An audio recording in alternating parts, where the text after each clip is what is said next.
Ji, welcome back to morning मसाला।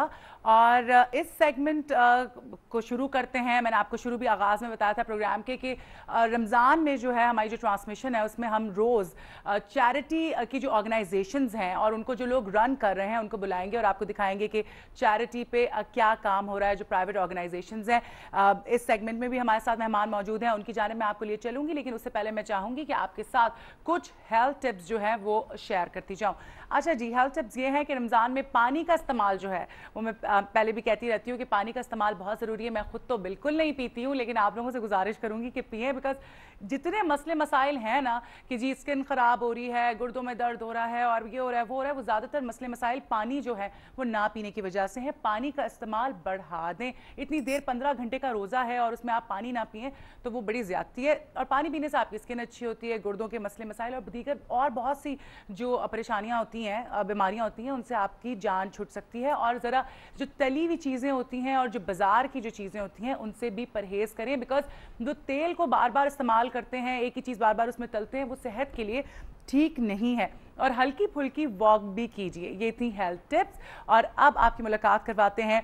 हमारे साथ इस सेगमेंट में मौजूद हैं आबरू एजुकेशनल वेलफेयर ऑर्गेनाइजेशन है, उसकी जनरल सेक्रेटरी रुबीना शकील और उनके हस्बैंड शकील कुरैशी साहब। अस्सलाम वालेकुम। वालेकुम। कैसे मिजाज हैं आप लोगों के? अल्हम्दुलिल्लाह खैरियत से। अच्छा, आप लोगों का इदारा जो है वो गरीब जो बच्चे हैं, कचरा चुनने वाले बच्चे, उनको तालीम देता है।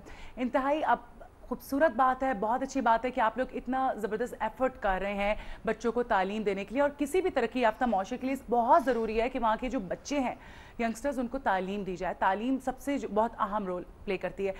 आपसे मैं जानना चाहूँगी कि आपने कब ये काम, हम इस हवाले से हमने पैकेज भी तैयार किया, वो नाज़रीन को दिखाएंगे, लेकिन सबसे पहले मुझे बताइएगा आप सर कि किस तरह से आगाज़ किया आपने इस काम का? ये 2003 जनवरी की बात है। हमारे घर के अंदर 2 नौकरानियाँ थी जिनके 5 बच्चे थे। अच्छा। वो पांचों बच्चे हमारे घर के रैंप पे सारा दिन बैठे रहते थे और उनकी माएँ हमारे घर के अंदर काम करती रहती। अच्छा।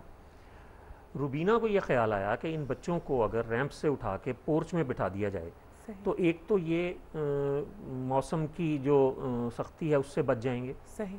दूसरी बात ये है कि इनको कुछ पढ़ाया भी जा सकता है। एक दिन मैं जॉब पर जा रहा था तो रुबीना ने मुझसे रोक के सवाल किया कि शकील, ये 5 बच्चे हैं, इन बच्चों को अगर आप इजाज़त दें तो मैं पोर्च में बिठा लूँ। मैंने इससे पूछा कि क्या करोगी? कहने लगी कि बच्चों के पुराने, अपने बच्चों के पुराने कायदे, पुरानी आधी कच्ची बची बचाई पेंसिलें दूंगी, को अलिफ बे पढ़ाऊंगी। खाना तो जो रैंप पे बैठ के खाते हैं अंदर बैठ के खा लेंगे, छाँव में हो जाएंगे। मैंने इससे कहा कि मैं 7:15 जाता हूँ और 7:15 के बाद आता हूँ।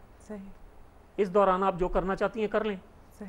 Thus it started with those 5 kids। और वो 5 बच्चे जो थे रैंप से उठ के अंदर चले गए और फिर रुबीना ने उनकी तालीम का ज़िम्मा ले लिया। हमारे घर के सामने एक बहन रहती हैं, बुशरा साहिबा, वो इसके साथ मिल गई और इन दोनों ख़वातीन ने इस काम को शुरू कर लिया। सही।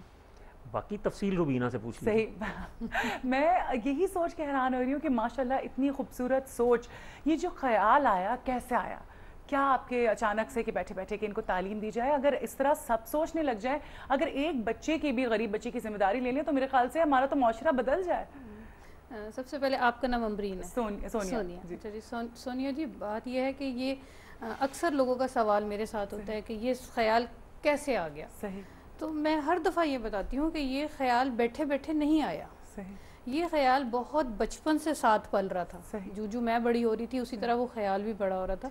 और एक थोड़ी छोटी सी शऊर की उम्र होती है 9वीं 10वीं जमात आपकी, तो हम 9वीं जमात में, शायद आप भी, मुझे नहीं पता, अभी आप छोटे हो कि आप भी पढ़ा करते थे कि नहीं, वो जो इकबाल की है लपे आती है दुआ बन के तमन्ना मेरी। अब तो स्कूलों में नहीं पढ़ाए जाते, लेकिन गवर्नमेंट के अभी भी स्कूलों में पढ़ा रहे हैं। और जब ये शुरू होती थी हमारी लपे आती है दुआ बन के, तो उसकी अगर आप सारी वर्डिंग सुने ना कि हो मेरा काम गरीबों की हिमायत करना और दर्दमंदों से, ज़ईफ़ों से मोहब्बत करना, तो मैं उस वक़्त भी ऐसे ही विजुलाइज कर रही होती थी। खड़ी भी तो लाइन में होती थी, लेकिन मैं यही कर रही थी कि अब मैं जब बड़ी हो जाऊंगी, एक मैं बहुत बड़ा अफसर बन जाऊंगी, फिर मैं सड़क पार कराया करूंगी किसी बूढ़े बंदे को, और फिर मैं एक कैंडल होंगी और फिर सारी कैंडल्स मैंने जलानी है। तो ये बात वहाँ से शुरू हुई भी थी, हमेशा से शौक था। हाँ जी। लेकिन एक 9वीं जमात का बच्चा कहाँ से स्कूल शुरू करेगा, कहाँ? बिल्कुल। फिर हुआ ये कि आहिस्ता आहिस्ता आहिस्ता पढ़ने के बाद जो प्रोफेशन इख्तियार किया वो टीचिंग का था। टीचर बन गई। अब जब आप टीचर बन जाते हैं फिर वैसे ही आपको स्टूडेंट्स के साथ एक मोहब्बत का रिश्ता पैदा हो जाता है। लेकिन उस वक्त जो मैं टीचर थी, एक टेक्निकल कॉलेज में टीचर थी, उस वक्त भी कोई अभी ऐसी मसला नहीं था कि गरीबों की हिमायत करना ये करना। लेकिन बाय प्रोफेशन जब टीचर थी तो टीचर होने की हैसियत से मैं ये फील करती थी कि ये मेरा पेशा, ये वो पेशा है जो हुज़ूर पाक सल्लल्लाहु अलैहि वसल्लम का पेशा था, और मुझे इतना बड़ा रुतबा दिया है, चाहे मैं यहाँ तनख्वाह ले रही हूँ लेकिन मुझे ईमानदारी से पढ़ाना। क्या बात है। अब बात वहाँ नहीं ख़त्म होती। अब दिमाग में बात तो थी कि मैंने गरीबों के लिए करना है, मैंने गरीबों के लिए करना है, लेकिन समझ नहीं आता था वो मौका कब और कैसे कहाँ मिलेगा। शकील साहब से शादी हुई। शादी जो हो के जिस घर में गई हूँ वो घर साहिब हैसियत लोगों का घर था। कोठी थी, गाड़ी थी, सब कुछ था, नौकर थे। तो सुबह को आना और वापस जाना, तो नौकरों के बच्चे जैसे शकील साहब ने बताया कि नज़र आ रहे थे, लेकिन हो नहीं सकता था कि मैं कॉलेज छोड़ के तो उनको पढ़ाना शुरू कर दूँ। बहरहाल मैंने छुप के इन लोगों से तब भी ये कोशिश की 2003 से पहले भी कि मैं कुछ बच्चे, जब मैं कॉलेज से 2-2:30 बजे वापस आ जाती हूँ तो मैं इनको ट्यूशन के तौर पे पढ़ा दिया कोई, और वो भी नौकरानी ही के बच्चे थे। आज वो बच्चे माशाल्लाह मैं उनका बताऊंगी कि वो जवान होके इस वक्त जो है नर्सिंग की दूसरे साल में, वो बच्ची जिसको मैंने शुरू किया था, जब मैं इन लोगों के घर गई तो इनके घर एक नौकरानी थी जो रहती थी और उसके काफ़ी सारे बच्चे थे। एक बच्ची थी उसमें जो कि मतलब एज ए मुझे नौकरानी मिली हुई थी कि जब जाएँ तो हम उससे काम करा सकते हैं। तो उसको मैं ये करती थी 2-2:30 बजे के बाद कि भी जाओ तुम खेलो, बस अब मैं, क्योंकि क्वाइट यंग बंदा है, 2 बजे भी वो वापस आया तो वो अपने घर के काम कर सकता है, बच्चा भी कोई नहीं था। तो मैं करती थी और मैं से कहती थी तुम किताबें कॉपी पेंसिल लेके बैठ जाओ दरवाजे के एक साइड पे। ये सिलसिला चलता रहा। फिर कुछ जब मुझे उससे भी तसल्ली नहीं हुई तो फिर मैंने ऐसा किया कि कुछ नौकरानियों के बच्चों को अपने पास से पैसे दे के दाखिला दिला दिया। उस वक्त मेरा ये काम था कि उनकी फ़ीसें मैंने देनी है और शाम को ट्यूशन मैंने पढ़ानी है उन लोगों को फ्री। अब वो बच्चे माशाल्लाह माशाल्लाह कॉलेजेस में पहुंच गए हैं, वो वाले बच्चे जिनकी मैंने पिछले साल तक जो है ना सरपरस्ती की है, लेकिन अल्हम्दुलिल्लाह अब वो स्टेबल हैं और वो अपने अखराजात खुद बर्दाश्त कर सकते हैं। लेकिन हुआ ये कि क्योंकि मेरी और शकील साहब की शादी एक कॉन्ट्रैक्ट बेसिस पे थी कि मैंने इतने अरसे काम करना है जब तक कि मुझ पे कुछ जिम्मेदारी है, मेरे छोटे बहन भाइयों की जिम्मेदारी थी, पेरेंट्स थे नहीं। जब हमारा कॉन्ट्रैक्ट पूरा हुआ 7 साल के बाद, अब शकील साहब ने कहा भाई आप छोड़ दो जॉब। अच्छा, मैंने कहा ठीक है, क्योंकि कॉन्ट्रैक्ट ही ये था कि जॉब छोड़ देनी जब बहन भाइयों की ज़रूरत नहीं होती। बहरहाल बहन भाई अपने घर चले गए, हमने भी कहा अमीर औरतों की तरह घर में बैठते हैं, चलो नौकरानियों पे रोब जमाते हैं, अखबार पढ़ते हैं, नाश्ता करते हैं, देर से सो के उठते हैं। लेकिन सोनिया मुझे कत्तन मज़ा नहीं आया। ना देर से सोने की, उठने की आदत, सर में दर्द शुरू हो जाता। अगर आपने रेगुलर कॉलेज 7:30 जाना है, 9 बजे तक कैसे सोए, जबरदस्ती। और ज़मीर भी गवारा नहीं कर रहा था ना, कुछ करना चाहती थी हमेशा से। हाँ जी। अब वो 2 महीने तो मैंने कोशिश की कि मैं 9 बजे उठूँ, नौकरानी पे डांट डपट करूँ, उसके साथ पीछे पीछे लगी रहूँ। फितरत का हिस्सा नहीं थी ये चीज़ें। लेकिन अच्छा, अखबार पढ़ूँ, ठीक है, अखबार भी वो फटाफट ख़त्म हो जाता था जो मज़े की चीज़ लगती थी। मैंने कहा ये ऐसे नहीं चलेगा, इस तरह गुजारा नहीं होगा। मैंने 7 साल वैसे जॉब की है, अपने छोटी उम्र में ट्यूशन्स वगैरह काफ़ी पढ़ाई हैं क्योंकि एक जिम्मेदारी थी कुछ बहन भाइयों की मेरे ऊपर। मैंने कहा ऐसे काम नहीं चलेगा, मुझे कुछ करना है। तो वो बात जो जब से अंदर बैठी हुई थी, ये आपके उस सवाल का जवाब है जो आपने कहा कि बैठे बैठे ख्याल, ये बैठे बैठे नहीं आ रहा था, वो तो छुप के भी कर रही थी। हाँ जी। तो और अपने बहन भाइयों के साथ भी जो जज्बा था इनसे शादी करने का कि इन्हें पढ़ाना है, सही, इनको किसी लाइन पे लगाना है, अकेली तो मैं नहीं कर सकती थी। बहुत खूबसूरत।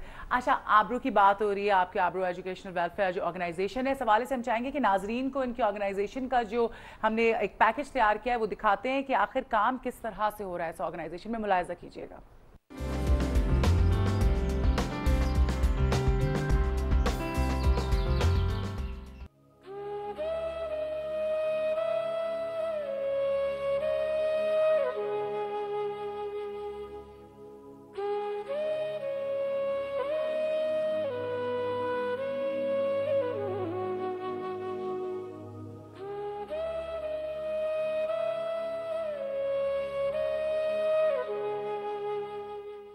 दुनिया के बेशतर मसाइल की जड़ गुर्बत है, जिसका एक निशाना बच्चे भी हैं। गुर्बत और भूख ने इनसे हर खुशी छीन ली है और ये बच्चे घर के तहफ्फुज़, खुराक, कपड़ों, तालीम और सेहत जैसी बुनियादी सहूलियात से महरूम हैं। मुल्क भर में एक अंदाजे के मुताबिक 1,50,00,000 बच्चे सड़कों पर कूड़ा क्रिकेट उठाते, वर्कशॉप्स, होटलों, कारखानों और घरों में मेहनत मजदूरी करते हैं, मगर पढ़ने और खेलने कूदने की इस उम्र में सख्त काम करने के बाद भी खुशियों से महरूम हैं। ऐसे हालात में लाहौर में वाक़या